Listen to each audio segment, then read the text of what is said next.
Hello there, it's Simone. I'm so glad you are here today with me for another up close and personal. This time I am looking at Sailor and Tinterias collaboration. The ink is called Spicy Chipotle. I still actually have it inked up in this TWSBI VAC 700R Iris. I had just had to think about the fountain pen. And I have had this inked since the middle of April. I'm on the last leg of this ink in the pen, but I didn't want to dump it out because I have really enjoyed using it. I'm currently showing you all of my supplies. I have 4 different nib widths that I'm going to create writing samples with. An extra fine steel nib from TWSBI, the dip nib from the Moonman. It's a Moonman dip, I think it's acrylic, it's not glass. And then the TWSBI, the VAC 700R, is an M nib. And then I do have a 1.5 stub nib on the Lamy. And here I'm just trying to see if this ink is actually, if the fountain pen is working, but I have to say that my TWSBIs are some of the most reliable fountain pens when it comes to picking them up after several days, weeks of not writing with the fountain pen. I just uncap them and start writing, and usually I do not have a problem with them at all. I currently have one TWSBI inked with a shimmer ink, and that proves to be a very tough combination. I am not sure if it's the ink, the fountain pen, and the ink, or both. And the first thing I do in this ink journal entry is I create the chromatography strip. For that, I place a strip, I put a strip of ink, stripe of ink onto the chromatography paper. I purchased mine from Amazon, and there's like 50 strips in there, and I just cut off a sliver when it's dry, and then I reuse it, and I haven't had a problem with that just yet. And then I start, after that, I put it away to dry, and then I start with my writing sample. If you watched my video last week, then you know that I started on the right side of the page, and that brought me quite some troubles when I realized that I had to wait for the right side to dry until I would be able to make these writing samples on the left side. This would normally not be my natural way of making these spreads, but well, I just want this to be as approachable and as easy for me to do as possible, and so I have to start on the left side of the spread.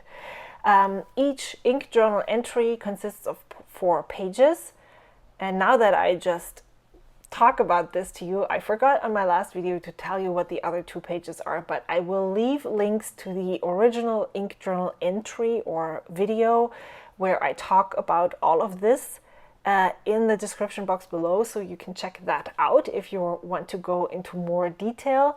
On the left side of this of these spreads, I create a writing sample with various different nib sizes just to see how the inks perform with different nib widths. And I have to say that sometimes it is really dramatic to see what it looks like. Obviously, most of the time the ink in the extra fine nib will be much lighter than in the other nibs, but it's still always very fascinating for me to see that. And here I am counting the lines. I since have made myself a little cheat sheet where I have written down every line, how many lines I use for each nib, how how my square looks for the water test and all that, because that's much easier when I'm in the middle of creating, to not have to look back on where everything, how I do the things. So these spreads consist of the writing sample on the left. I am transcribing a book by Agatha Christie. It's the first one in the Hercule Poirot murder series. I don't know what it's called. It's a cozy mystery series, basically. And I think, if I'm not mistaken, she is the inventor of the cozy mysteries. And I really love them. And so I thought it would be amazing and fun to go back and start with what I started to enjoy when I was a teenager. I loved Agatha Christie. So, transcribing a book on the left, then there is a huge ink splatter on the right. There will be a strip where I layer the ink. It's 1 layer, 2 layers, and then 3 layers of ink, just to see what it looks like. Then I have a affirmation that I pull from a deck of cards and then just write it there. Then I do have a water test. I make a grid, I drop on some droplets of water, I wait for a minute, and then I take off the water and see how much ink is left on the paper, if there is any left. And then I do the chromatography. I glue it into the book. On the back side, in the second spread, I have when and where I acquired the ink, if it's a sample, if it's a bottle, when and where I got it from. And then on the right side, I just log the fountain pens that I use, or that I ink up with this ink. So my hope is that at the end of the fountain pen journey, this page will be filled and I can see all the fountain pens that I have used this ink in and how differently they look. Now that I told you all about this ink journal, let's talk about the ink, because I haven't even said anything about that yet. The Spicy Chipotle is an ink collaboration between Sailor North America and Tinterias, the podcast, which is hosted by Jeffrey and Eric. Jeffrey, I think, is a Spanish professor, and Eric is also the owner of Amarillo Stationery. So if you haven't checked out their profiles and links, maybe you can start on their website and move your way through there.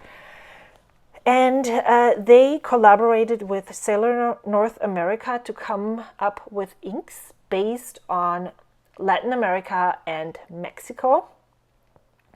And they came up with the idea to come up with an ink series based on food.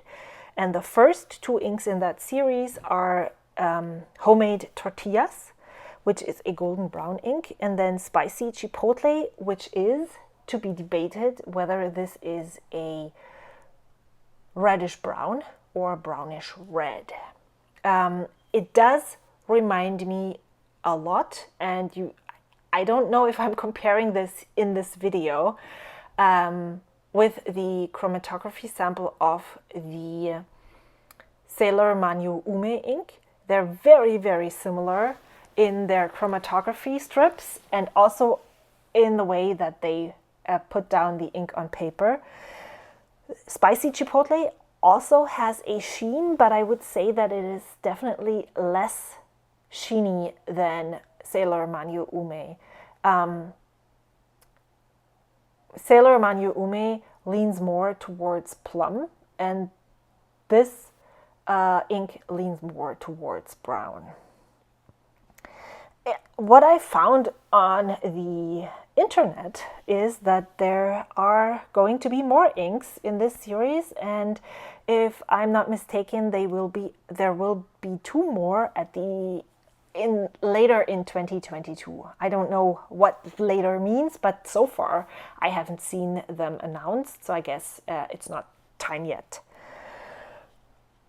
All right, so while I'm still working on this, I want to talk about another topic that I have been asked from my viewers here that I think might be interested. Sometimes I listen to podcasts and I think, wow, that's an interesting question. I would like to add my 2 cents to this. So that's also when I'm talking about these things. Today, I want to relay this question that I had in a comment on my video, whether I would recommend the InkVent from Diamine and if I would buy it again. And I think it was posed a bit differently, but I want to divide the question into these 2 different answers because they are different. The answers are different. Maybe the question not so much, but I will explain.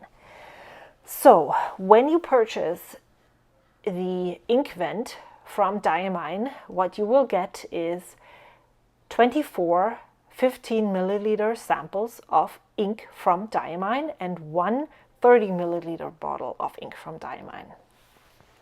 It's an advent calendar type of spiel, and it is sold so that you should, or the intention is to open one of them each day in December, and then by December 25th, you will have opened all of those inks. And I really like the idea. I do love advent calendars, just because who doesn't say yes to 25 little teeny tiny presents? Life is so much happier when you get presents every day. But yeah, so if you agree with Advent or not, I just got this because I love the idea of getting presents. I don't want to discuss if that's an amazing thing to have an Advent calendar and not something for another religious belief. That's a whole nother topic. But yes, I would recommend the InkVent to someone, especially someone who has not acquired many inks yet, who would love many different ink samples. And I would recommend it to people who are ink collectors, who just enjoy inks in general, because Diamine is generally a brand that is very safe to use. It's often easy to use. These inks don't have flow issues. They work. So if you get this, you know that most of these inks will work with most of your fountain pens. And it's also a very nice sampling and assortment of colors that you get. Often they are kind of special with sheening inks and shimmering inks. And what I also found in the InkVent that I opened in 2021, they're very, how do I phrase this? They're not regular colors, so you don't get blue, green, red, yellow, brown, just like that. They're special colors because it's a special thing. It's Advent. They were themed around Christmassy, wintry, not overtly Christmassy, but you would be able to connect it to Christmas, winter, and all that, the titles of the inks. Not necessarily the color, but the title of the ink. And this is where my hesitation comes in regarding, am I going to buy another InkVent? And that answer, if you ask me for the 2022 InkVent, is no, definitely not in 2022.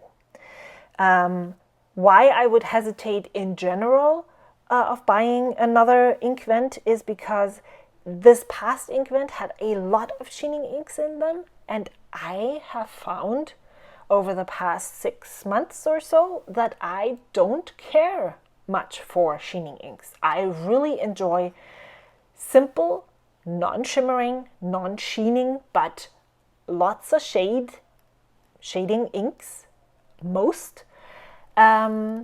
So many of the inks that were in that InkVent are inks that don't apply to that specific criteria.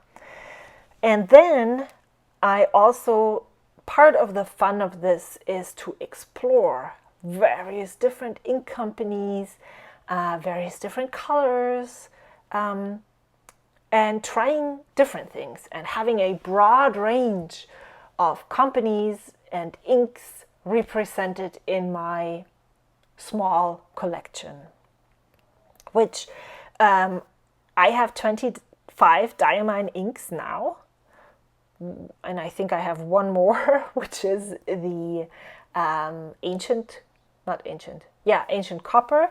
And then I do have some more ink samples that I got in some sample packs. So the amount of Diamine ink is already far more than any other ink brands that I have in my ink sample collection. I don't really have that many ink samples, even though you might think that I do. I would have to count, and I didn't. So I have 25 Diamine inks from that InkVent, and they're more than any other ink brand that I have in my collection. If I bought another, oh, I'm showing you the sheen here, just if you didn't pay attention. There it was. Very, very, very slight sliver of green sheen.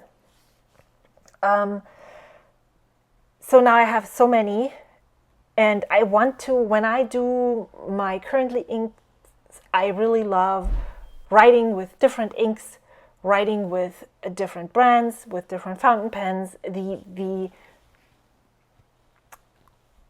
difference, the variance in all of those is what makes it fun.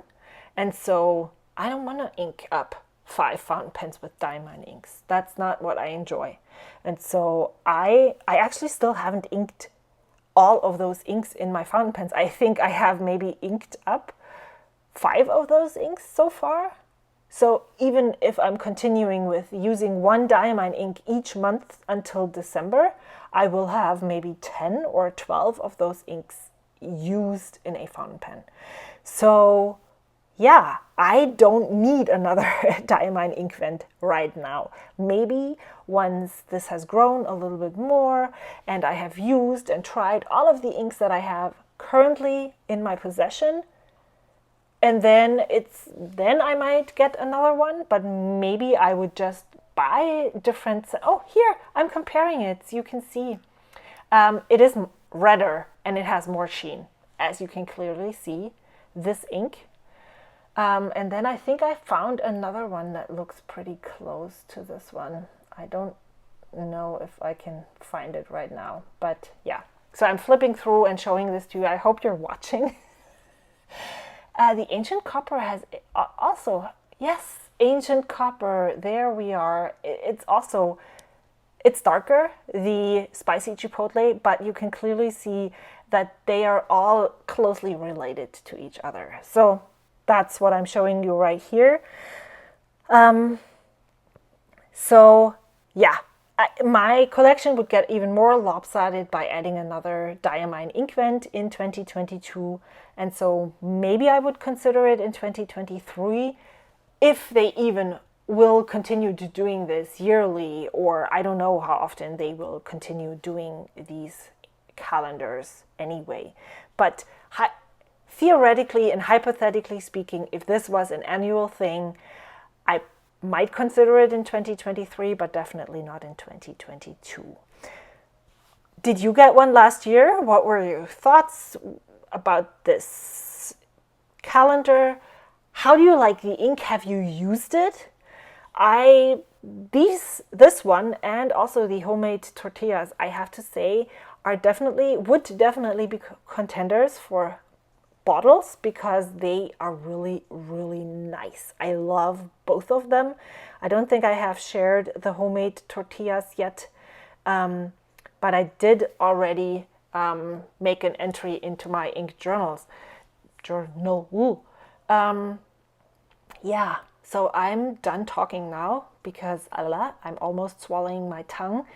Thank you so much for watching. I really enjoyed chatting with you today. Let me know what your thoughts in the comments below. Please like and subscribe and do all the things that YouTube friends do to help YouTubers grow. I will see you again soon. Until then, goodbye.